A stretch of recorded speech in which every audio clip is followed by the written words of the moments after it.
Constant zoning out and sleeping, boredom and gloomy look. Bad memory during social conversations and attending events. Delusions and consistent memories of delusional attachment. That being Stephanie. Life isn't fun anymore without Stephanie around. I feel more lethargic without her in my life. She is my best friend in the whole world. We are practically the only friends we have. I miss my beloved Stephanie, our late night calls and text messages. I miss hanging out with her so much when I would laugh my ass off at her every joke. I miss hanging around Stephanie, and my mum just doesn't get it. I tend to not care for social interactions, presenting a more schizoid pattern of behavior. I have a schizoid pattern of disinterest in other people, as my behavior mirrors that of disinterest. Schizoid pattern of disinterest refers to a pervasive pattern of detachment from social relationships and a limited range of emotional expression in interpersonal settings. They may also appear emotionally cold or detached and indifferent to praise or criticism. The estimated median prevalence is 0.9%, but may be as high as 3.1%. 1. 2. Some studies suggest it is slightly more common among men, whereas other studies find no gender difference. Schizoid personality disorder may be more common among people with a family history of schizophrenia, which is a type of personality disorder. I have little memory of social gatherings. I'll tend to fixate on my friend, Stephanie. Jennifer, as my mum calls me, is not my real name. I don't think. I don't know. They prefer being by themselves, choosing activities and hobbies that do not require interaction with others. I prefer writing and sleeping towards social interaction. I heavily prefer my own hobbies and comfort, but Stephanie also comforts me in bad times. My friend Stephanie has privacy issues. She dislikes being alone. I have such a weird but comfortable relationship with her. She's been like a big sister to me since how much I look up to her, even though some of her ideas are stupid, and I'm too lethargic to really put up a fight. Stephanie or others prefer to eat my mom's cooking. I can always share food with her. I want proper foods. I am tired of having to be a role model for others. Church is practically my family's blood and life, but I don't see the reasoning behind it. I mean, we are all kind of lambs to the slaughter, but it's nice to have a friend in my life, I suppose. I am not really lonely with Stephanie, but still, I don't appreciate all of her behaviors. I hate this damn medication. I hate medication more than I hate being lethargic. I hate the side effects of medication.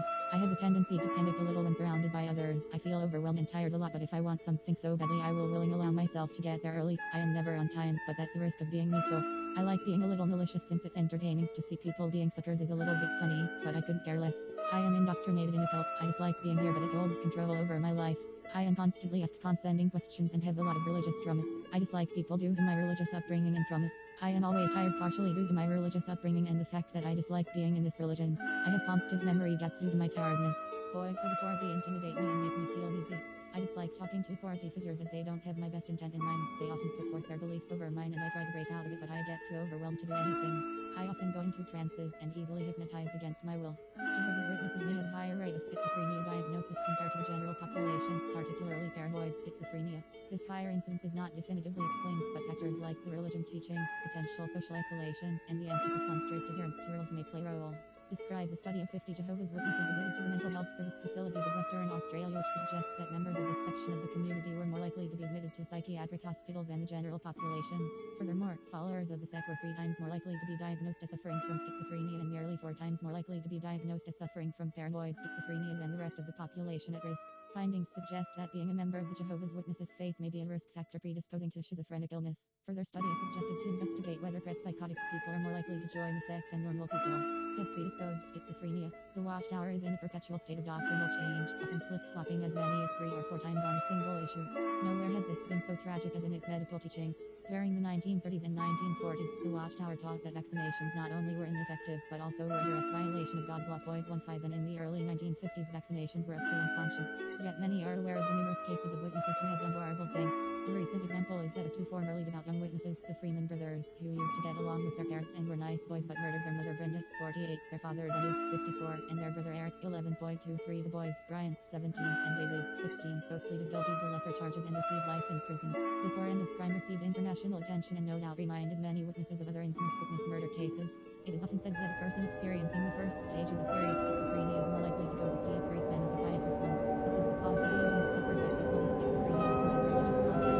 Sufferers may believe that they are sane, a prophet or God himself, which is more common in men, but in women, that they are a saint or are pregnant with the Messiah. Although accurate indicators of mental illness among JWS are difficult to determine, it is clear that it is much higher than the overall population level. There are relatively few published studies documenting this level. The last one was published by Spencer 197. From January 1971 to December 1973, Spencer looked at 7,546 hospitalizations admitted in all psychiatric hospitals in Western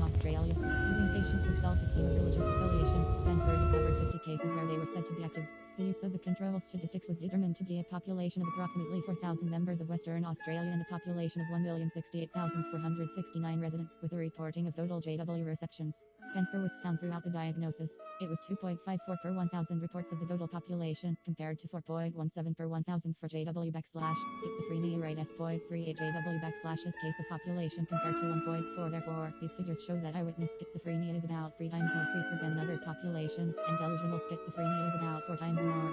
Another study in which JW mental health was studied was Pecor 1949. He said that by the common witness group he investigated, it was concluded in prisons of conscientious objections to the Act on Selective Services, with 16% in hospital status, 44% being diagnosed with mental illness, and 50% being chronic medical patients. Therefore, 8% of the total number of prisoners were classified as psychotic. This is about 40 times the level of the non-witness population, with the use of psychotic levels of about 0.2% over a year. An example of how the group discourages professional careers is found in the following excerpt from The Watchtower. Peter realized that it would not be wrong for him to study with a view to becoming a neurosurgeon. But what was most important to him? It was his activity in the Christian ministry. Considering the urgency of this work, Peter decided to specialize in radiology and to do ultrasound scans.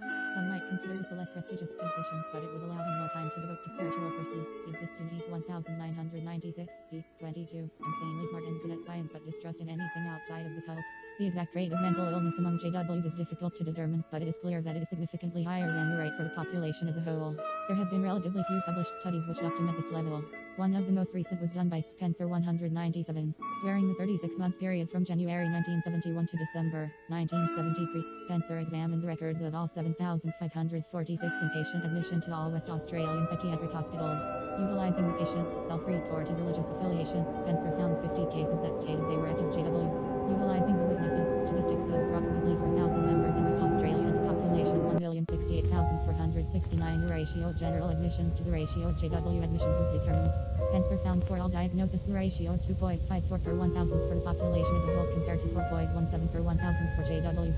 The rate for schizophrenia is 0.38 for the population compared to 1.4 for the JWs. Thus, according to these figures, the incidence of schizophrenia among the witnesses is about 3 times as high as for the rest of the population, and paired with schizophrenia is about 4 times as high. Another study which examined the mental health of JWs was done by Pecor 1949. He found, of the total group of witnesses he examined, all of whom were in prison because of conscientious objection to the Selective Service Law in the USA, 16% were on hospital status, and, of these, 44% were diagnosed as psychotic and 50% were chronic medical patients. Thus, 8% of the total number of witnesses in prison were classified as psychotic.